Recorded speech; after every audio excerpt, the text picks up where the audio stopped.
Good day, everyone. I'll be talking to you about protein electrophoresis and free light chains. We'll be looking at the measurement and interpretation of the results that are coming out of this test. This is the outline of my talk. We'll have a brief introduction. We'll go into the types of electrophoresis, protein electrophoresis specifically, and talk about immunofixation, free light chains. We'll also spend time talking about how we interpret these tests and the clinical significance thereof. And finally, we'll go into the summary and conclusions. Now, electrophoresis is a technique used to separate macromolecules under the influence of an electric field based on their charge, binding affinity, and size. It has actually most application in life sciences, or you can say biology, for the separation of biomolecules such as proteins and nucleic acids. In this lecture, we'll be talking mostly or mainly about proteins. Protein levels tend to display reasonable, predictable changes in the body, and this is very useful to be able to try to discern what is wrong with the patient. It could either be due to inflammation, metabolic derangements, or even malignancy. Serum protein electrophoresis is used to identify patients with protein disorders, and these include those patients with multiple myeloma. This was mostly the focus of this talk. Serum free light chain testing, these tests, mostly immunoassays, have actually brought huge changes to being able to identify patients with protein disorder because they provide additional information that may be missed by, for instance, serum protein electrophoresis on its own. I just want to show you the type of electrophoresis. We have what we call zone electrophoresis and moving boundary electrophoresis. Now, when zone electrophoresis first started, it was actually used to, the platform was actually a filter paper. Obviously, the resolution here was not very good. It improved to the cellulose acetate, but today we mostly use gel electrophoresis. There are two types of gels that are mostly used, which is polyacrylamide as well as agarose. In our setting, agarose is preferred. Both of polyacrylamide and gel electrophoresis actually provide porous gels, although the polyacrylamide has got actually better resolution power.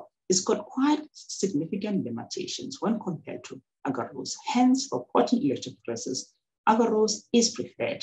Agarose is non-toxic, it's easy to handle, and the concentration can actually be played with to try to establish the pore size that is preferred.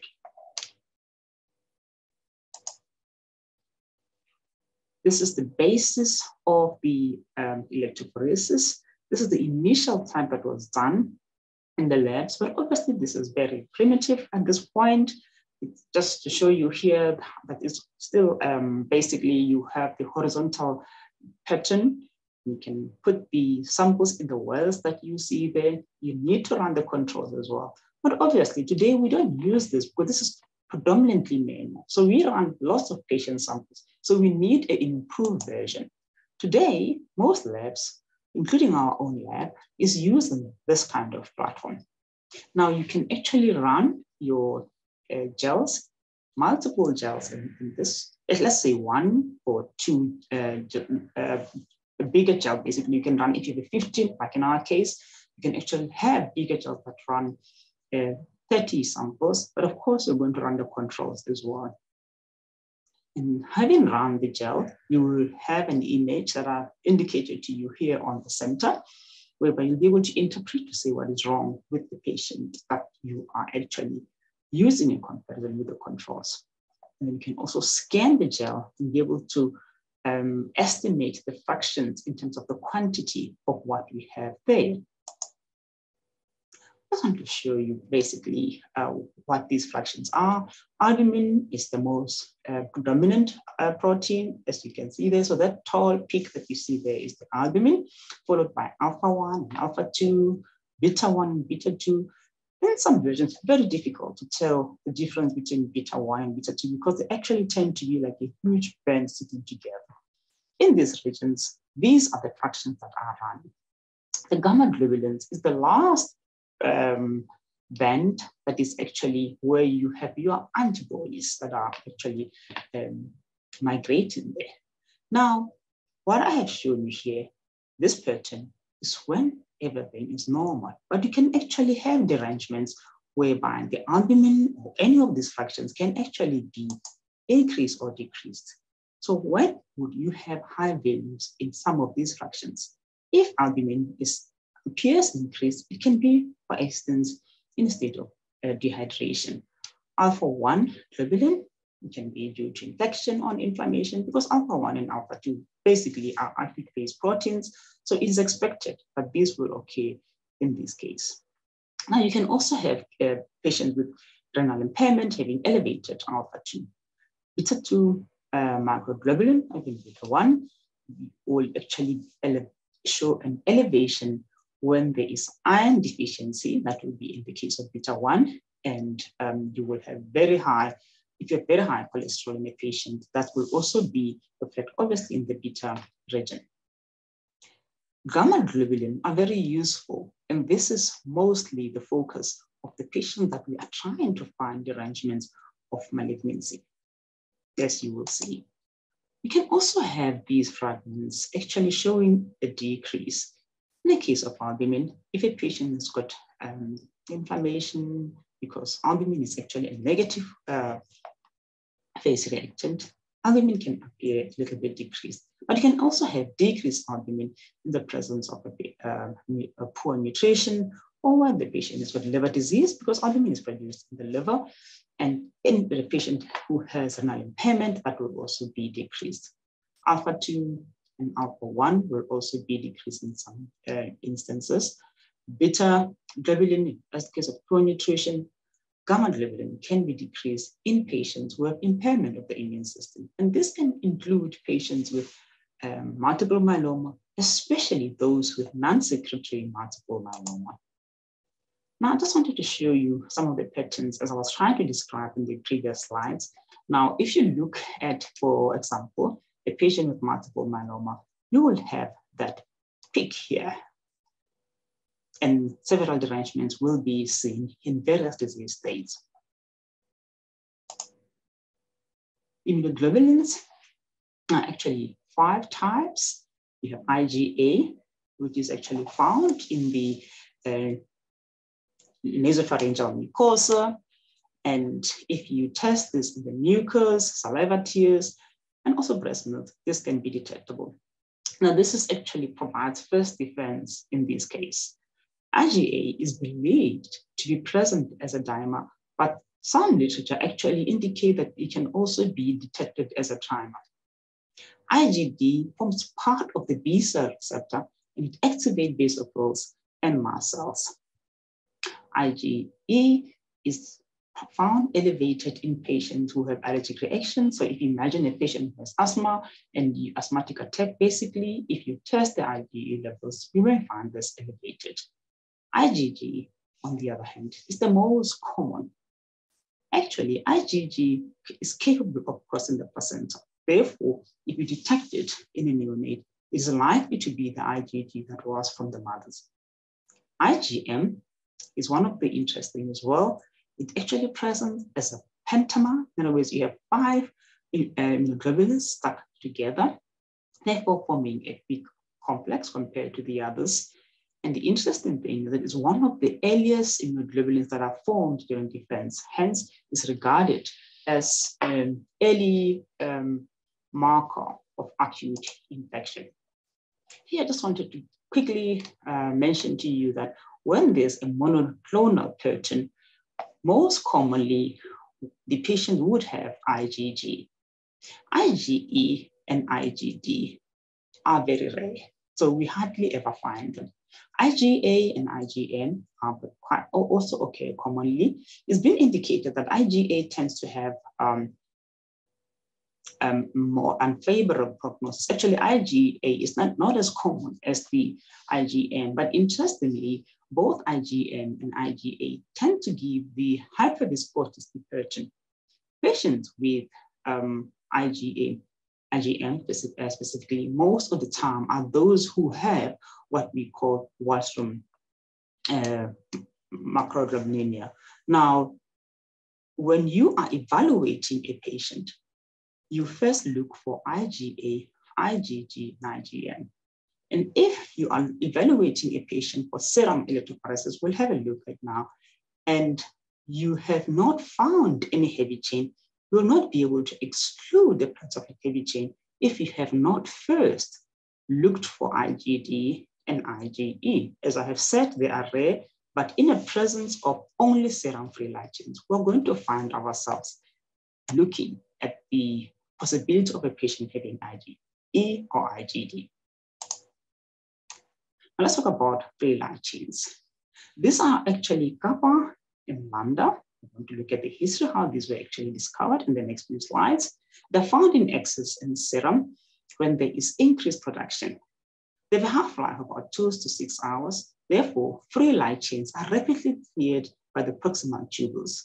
Serum concentrations of free light chains are dependent on the balance between the production and the malclearance. Actually, most of the time, proteins will have hardly any, urine will have hardly any proteins. But in the presence of changes in the metabolic state of a patient, these will be found in excess, or in the presence of increased production owing to infection, or in the case where a patient has got renal impairment, these will appear in there. And of course, we found them useful when we are evaluating patients with monoclonal gammopathy.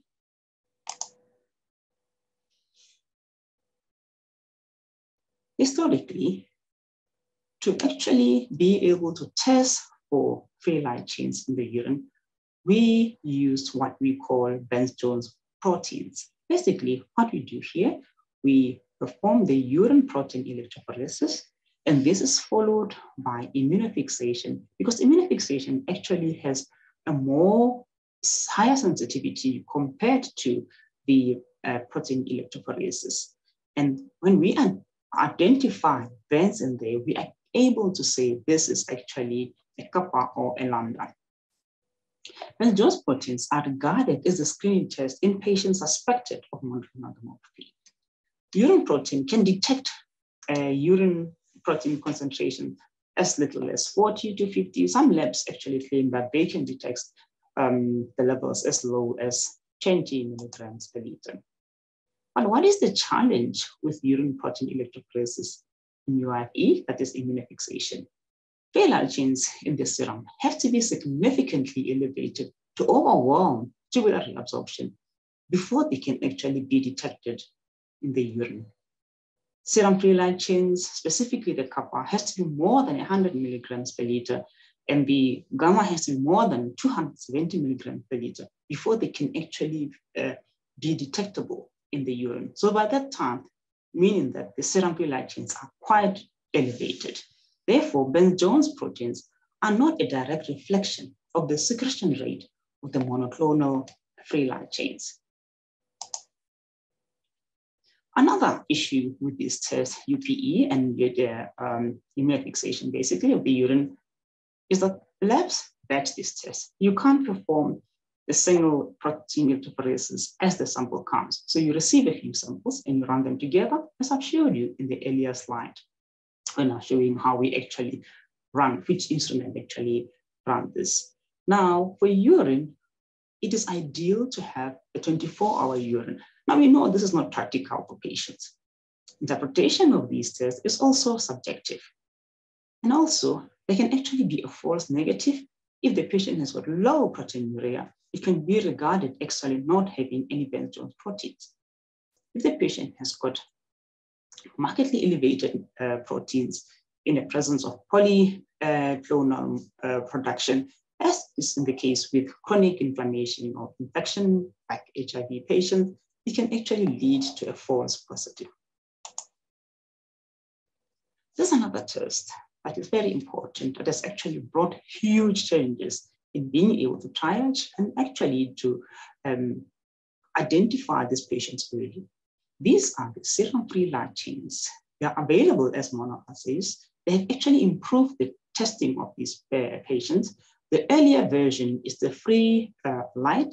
Actually, most of the guidelines on the these assays are based specifically on this test because the N-latex and the CDF came later on. I think the CDF light chain follows the ELISA platform, was produced, I think, 2018. It's quite recent. These assays allow detection of concentration of light chains as low as 1.5 milligrams per liter for the kappa and 3 milligrams per liter for the gamma. Both kappa and gamma are measured, and the kappa to lambda ratio is calculated. The reference intervals are as shown in the screen. Obviously, the lambda is quite as more levels compared to the kappa. But what is actually very useful is calculating the ratio. Now, a ratio of 0.26 to 1.65 is regarded as a very sensitive numerical indicator for clonality. Now, let's talk about the utility of protein electrophoresis as well as serum-free light chains.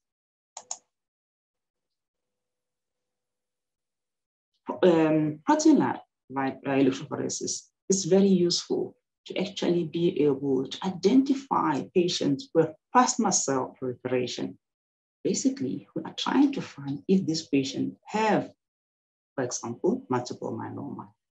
But I would like first to go through how multiple myeloma was actually discovered. Now, the first patient with multiple myeloma was about 1845, and this patient was a businessman. Some literature say he was 38 and others say he was 45 years old.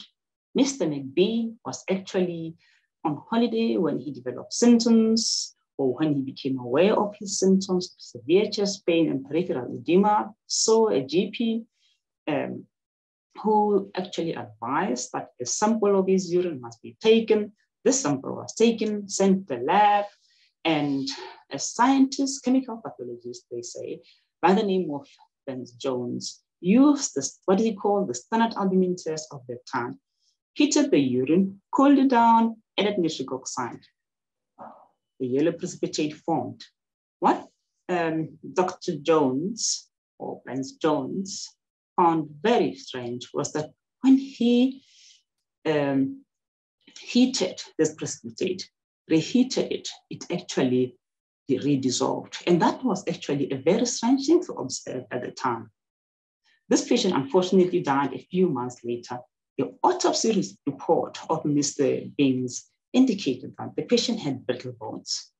Another patient later on was a 39-year-old woman who presented with fatigue, bone pain, and this was found to be owing to the multiple fractures that this lady had. The patient died 4 years later. The autopsy findings were very similar to those that were found in Mr. B.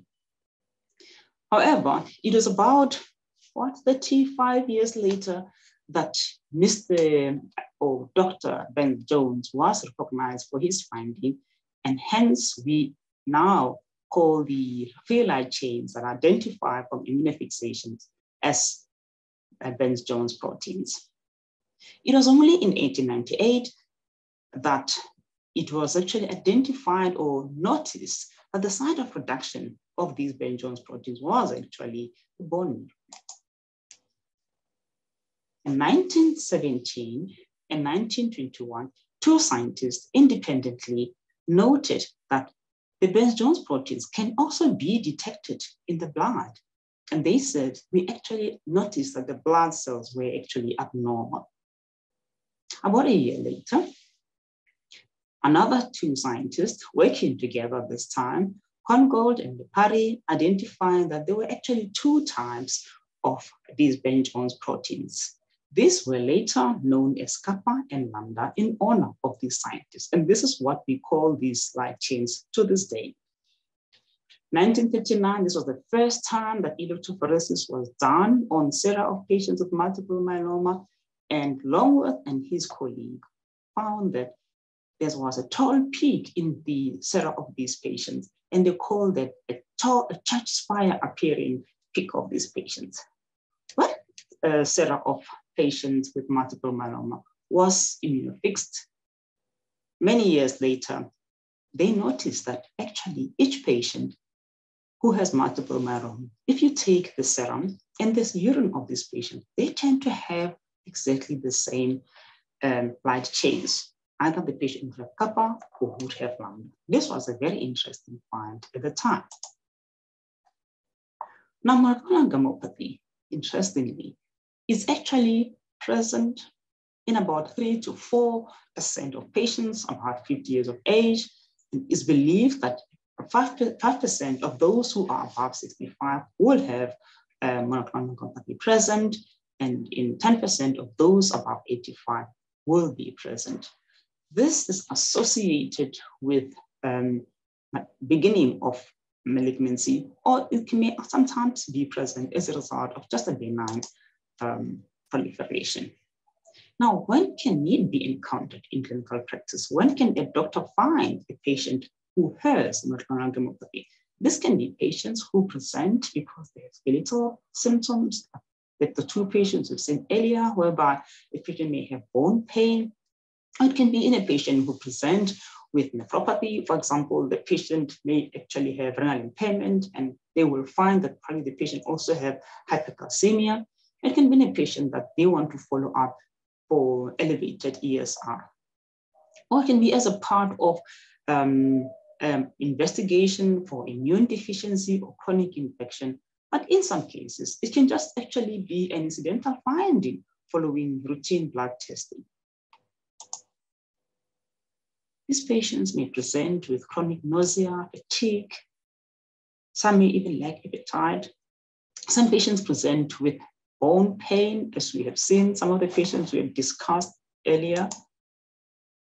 The typical features of patients who have multiple myeloma, where there still are hypercalcemia.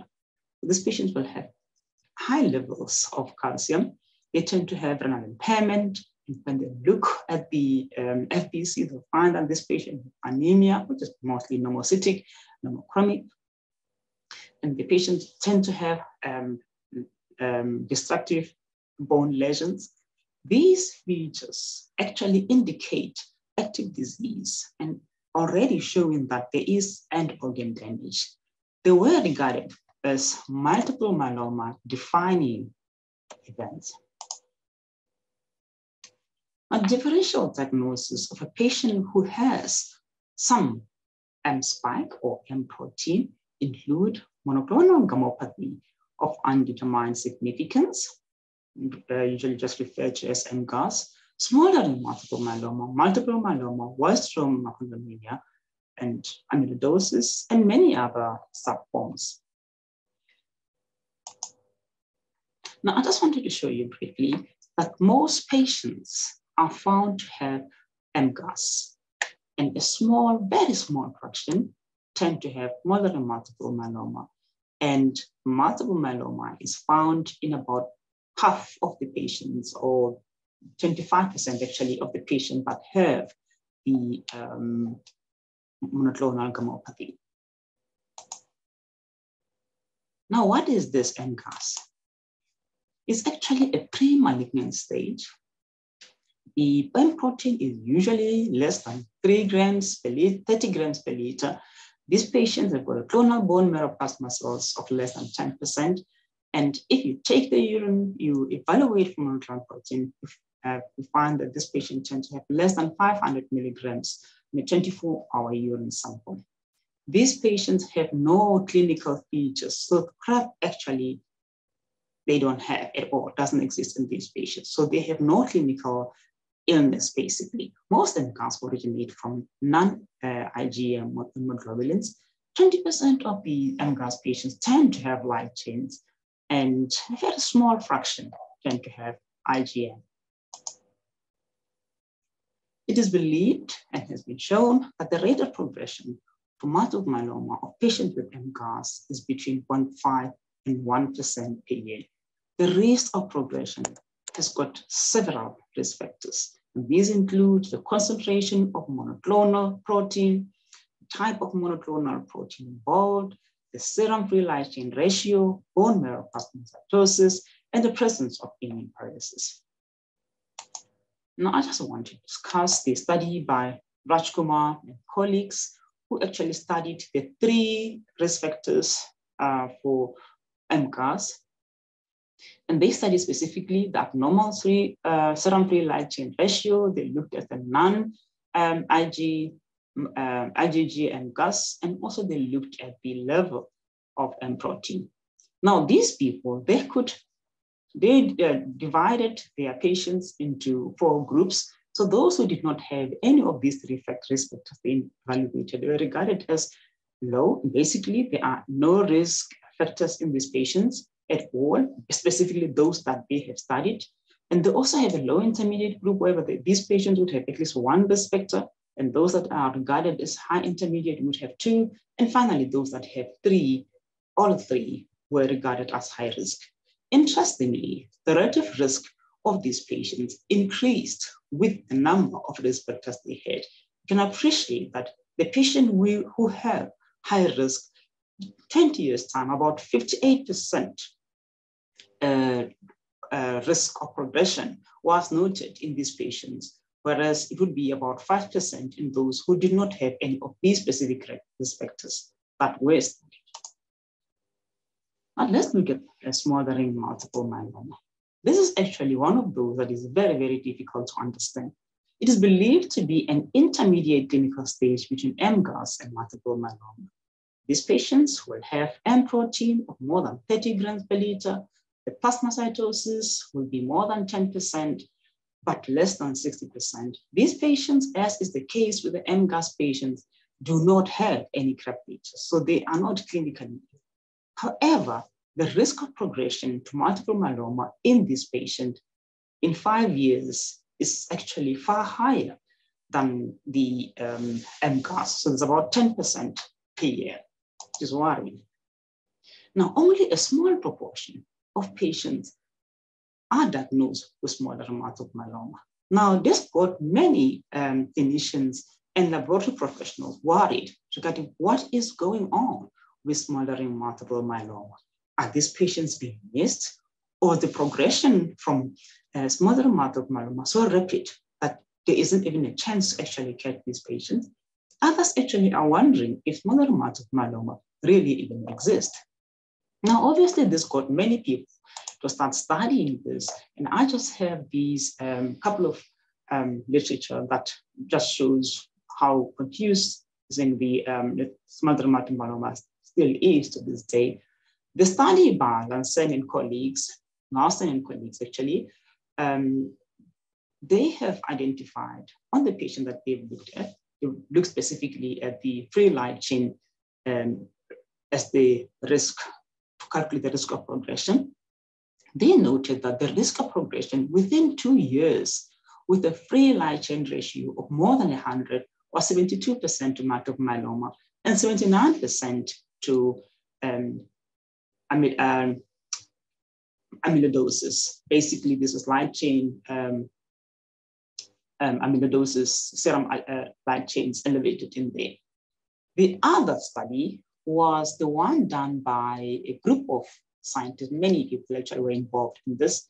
Now, these guys actually looked at the extensive bone marrow filtration, and also, of course, like the other guys, looked at the abnormal free light chain ratio in these patients. Interestingly, these guys, their study was actually quite concerning because almost all of their patients with free light chain ratio over 100 progressed to symptomatic multiple myeloma within 18 months. Therefore, showing that high levels of the free light chain ratio is an accurate predictor of patients who are at risk of progressing to end organ damage. Now let's talk about multiple myeloma. Previously, multiple myeloma defining features included an M protein of more than 30 grams per liter, plasmacytosis of more than 60%. CRAB features have to be detected or be visible. However, this classification was a problem because the challenges here was that a patient has to have overt manifestation of end organ damage before the diagnosis can actually be established. Thus, patients could not obtain therapy to prevent end organ damage, because end organ damage was a requirement for a patient to actually receive therapy, so to say. These criteria were acceptable during the time because cytotoxic drugs were used for multiple myeloma treatment. But now, with improvement with treatment, it was actually felt that waiting for the end organ damage is actually delaying patients to receive treatment. Therefore, it's actually affecting the prognosis. If these definitions are revised, that could help patients and hopefully improve the prognosis. And this is what actually led to the revised definition of multiple myeloma as we know it to be today. Now, at this point in time, clonal bone marrow cells of more than 10% and any of the following multiple myeloma defining events, such as evidence of end organ damage, or any one of the more of the following biomarkers, clonal bone marrow plasmacytosis of more than 60%, involved over uninvolved serum-free ratio of more than 100%. Now, they of more than 100. Now, because the sensitivity of serum-free light chains was quite concerning, the International Multiple Myeloma Working Group added that an involved light chain should actually be more than 100 milligrams per liter, so that those patients who do not necessarily have multiple myeloma and tend to have the serum-free light chain ratio of more than 100 will not necessarily be needing the treatment. So this is a very important requirement. And also, a focal lesion noted on MRI, if it's more than 5 millimeters, that is sufficient to diagnose this patient. What are the benefits that are being found or reaped from this? Is that by removing end organ damage, it's actually helped the patient. You've also noticed that at this point, we are no longer referring to the level of M protein. It is no longer a requirement for diagnosing multiple myeloma. Now, this helps identify the patient early, and it also removes the drawback that was required that the patient have to be sick before they can receive treatment, and certainly improve the diagnosis. And this, therefore, indicates that multiple myeloma has actually improved in terms of the diagnosis being similar now to other malignancies, whereby end organ damage can be prevented instead of waited upon prior to treating patients. I want to show you how useful the serum-free light chains can actually be. On this graph that I have here, what you see in red is actually the normal serum. So all those little crosses that you see there are showing where the serum-free light chain ratio is actually normal. Remember, it's actually 0.26 to 1.65. So the other yellow circles, for instance, are the patients with amyloidosis. You can see that these patients have got very abnormal levels of the ratios, as well as the patients with nonsecretory multiple myeloma. These patients are those who secrete very small amounts of light chains. And if you test these patients using their urine, for instance, for Bence-Jones proteins and the fixation, you may not actually sometimes find any bend at all. So these patients are sometimes missed because they're regarded as normal. While if the serum-free light chains are being tested on these patients, they can actually help these patients. The green circles are the patients with intact multiple myeloma, and black squares show those patients who have multiple myeloma, but mainly have light chains. In these patients, you can see black squares, you can actually see they are the ratios are quite extensive. Now, the consensus, therefore, was that when a patient is suspected of having multiple myeloma, the following tests should be done. So this is a workup for all patients that are suspected of having monoclonal gammopathy. And some of these were talked about, but there are also those tests that will be very helpful in helping the doctors or the clinicians in working out the prognosis for the patients, like the beta-2 microglobulin, for instance. I just have some cases here that we can go through. The first case is a 72-year-old man who was admitted to hospital with a history of weight loss and severe backache. The serum protein electrophoresis and immunofixation of this patient were requested, and paraprotein levels were found to be 55 grams per liter, which is quite high. And this patient was referred for bone marrow evaluation. Because remember that SPE and IFE are actually not necessarily diagnostic, but they are screening tests that are very useful to aid in the diagnosis. The best way to diagnose the patient with multiple myeloma is to actually be able to prove plasmacytosis and to establish the level of plasmacytosis. Right, now this patient, having done the SPE, we can see that immunofixation identified this patient as having IgG kappa. Another patient, here I just want to show you the value of combining multiple tests. Here we have a 54-year-old man who actually was visiting the physician for his usual annual evaluation. Here, the physician was actually identified some pathology which was actually incidental find. Now, this patient's serum protein electrophoresis showed a tiny peak that was worrying to the pathologist who was evaluating the SPE, decided to fix the this sample, and on immunofixation, identify the patient to have IgG kappa. This laboratory also had the serum free light chain testing, as well as the total immunoglobulin testing. And of course, you can see that this patient, the SPE showed that the protein was actually quite tiny, it was about 3 grams, and the free light chain ratio kappa to lambda was 7.8. Now, this patient does not have multiple myeloma, and this is when we say the patient has what we call MGUS, but it's ideal to identify this patient quite early. Another case here, we have an elderly patient who was evaluated for mild non-Hodgkin's lymphoma, and the pathologist identified on the SPE that there was an abnormal or a suspicious beta region, therefore decided to fix this, and on fixing the sample, identified Ig and lambda on this patient. The monoclonal band was quantified to be about 25 grams per liter. The next case, we are looking at the 64-year-old female who was visiting her GP complaining of fatigue, unintended weight loss, as well as bone pain.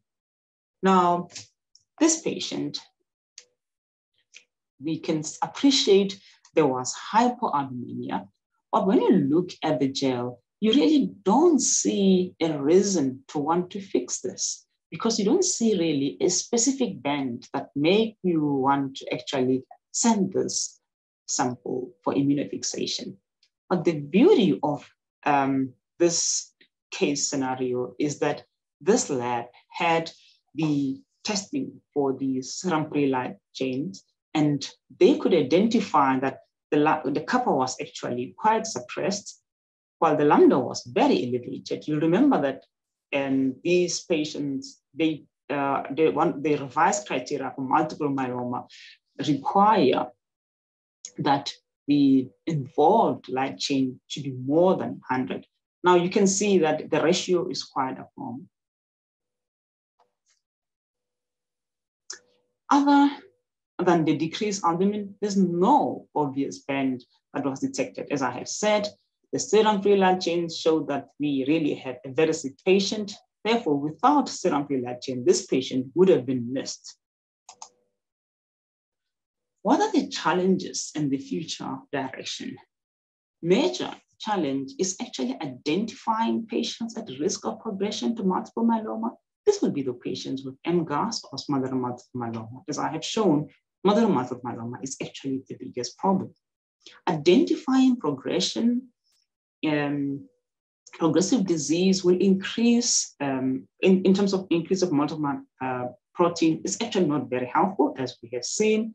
One study has actually shown that an increase in serum multiple protein levels of about 10% within 6 months is associated with a 65% risk of smaller multiple myeloma going to multiple myeloma. However, another study, in contrast, and the earlier study, by the way, was from the Mayo Clinic, and the study that I'm referring to now is a Spanish trial that has shown that in their study, an increase as high as 25% did not result in progressive disease for smoldering multiple myeloma compared to their controls. Now, it is very clear that we need more markers or biomarkers to actually be able to catch these patients quite quickly.